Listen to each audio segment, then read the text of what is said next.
वहाँ पे देश की जेनजी ने, देश की युवा पीढ़ी ने, ये 17 साल, 16 साल, 18 साल के बच्चों ने देश की इतनी मजबूत और अहंकारी सरकार को झुका दिया और इनके बहुत गद्दावर मंत्री को अपनी जान गंवानी पड़ी।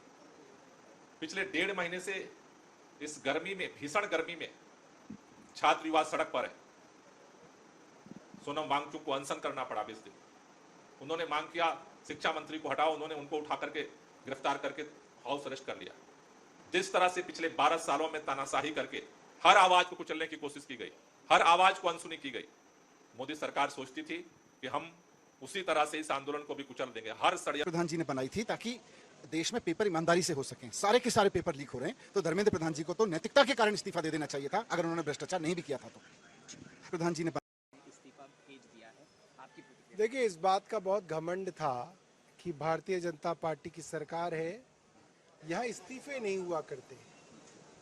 और इस घमंड को तोड़ने में जहाँ बड़ी बड़ी अपोजिशन पार्टियां नाकाम रही, वहाँ पे देश की जेनजी ने, देश की युवा पीढ़ी ने, ये 17 साल, 16 साल, 18 साल के बच्चों ने देश की इतनी मजबूत और अहंकारी सरकार को झुका दिया और इनके बहुत गद्दावर मंत्री, धर्मेंद्र प्रधान जिसके पीछे कहा जा रहा था पूरी की पूरी सरकार इनके पीछे खड़ी है, उनको अंततः इस्तीफा देना पड़ गया।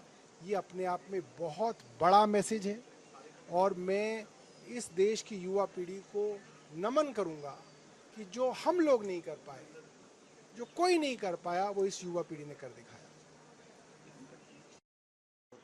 जी सर, खबर आई है कि धर्मेंद्र प्रधान ने अपना रेजिग्नेशन जो है वो भेज दिया है, आपकी प्रतिक्रिया इस पर चाहेंगे?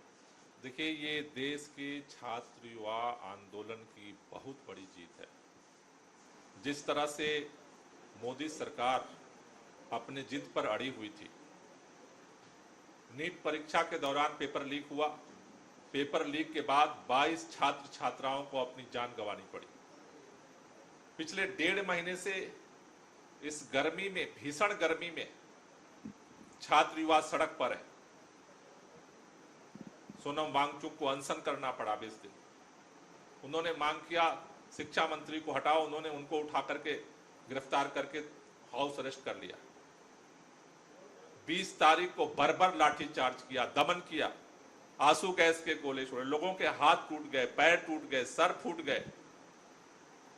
उसके बाद भी प्रधानमंत्री जी ने नहीं सुना।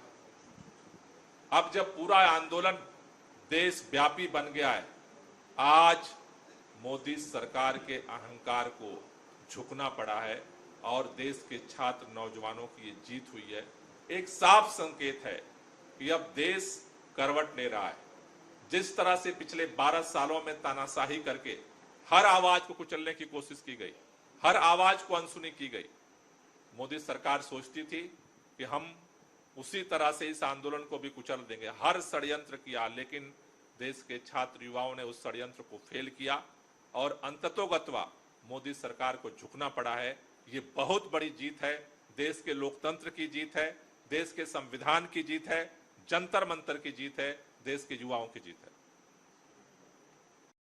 अब क्योंकि फाइनली खबर आ गई है कि धर्मेंद्र प्रधान ने अपना इस्तीफा भेज दिया है, आपकी प्रतिक्रिया से किस पर चाहिए? मेरी प्रतिक्रिया इस पे ये है कि धर्मेंद्र प्रधान जी ने अपना इस्तीफा भेज नहीं दिया है।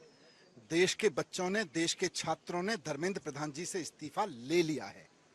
भेजना या मोदी जी का इस्तीफा लेना तो उस वक्त कहा जाता जब नीट का पेपर घोटाला हुआ और 22 बच्चों ने सुसाइड कर लिया। उसी वक्त मोदी जी एक जिम्मेदार प्रधानमंत्री होने के नाते अपने शिक्षा मंत्री से इस्तीफा लेते, या धर्मेंद्र प्रधान जी इस्तीफा देते या भेजते।